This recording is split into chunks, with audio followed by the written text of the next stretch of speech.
Welcome to Proclaim, a presentation of the Catholic Diocese of Alexandria. Join us as we journey together through the Scriptures revealed to us by God.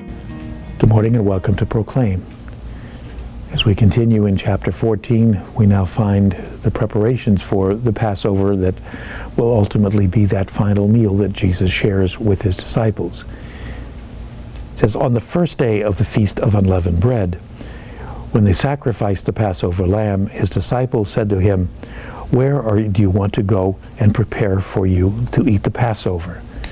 Again, this is one of those times where Mark apparently is not as familiar with some of the things that are part of Jewish culture, because these two feasts, even though he mentions them together, the first day of unleavened bread would hardly have been the time in which the Passover was prepared, and yet he puts them together because for him they really seem to be part of the same mystery.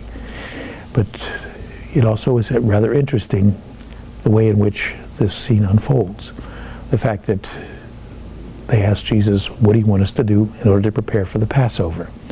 And Jesus gives them very explicit instructions that will remind us of his entry into Jerusalem that we heard some time back, in which something very specific is given to them as a sign, as a way in which they will know what to do and who will help them do it.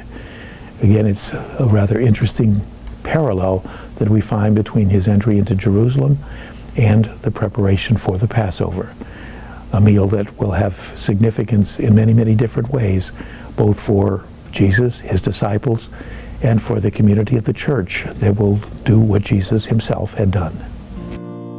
This program was brought to you by Kramer Funeral Home,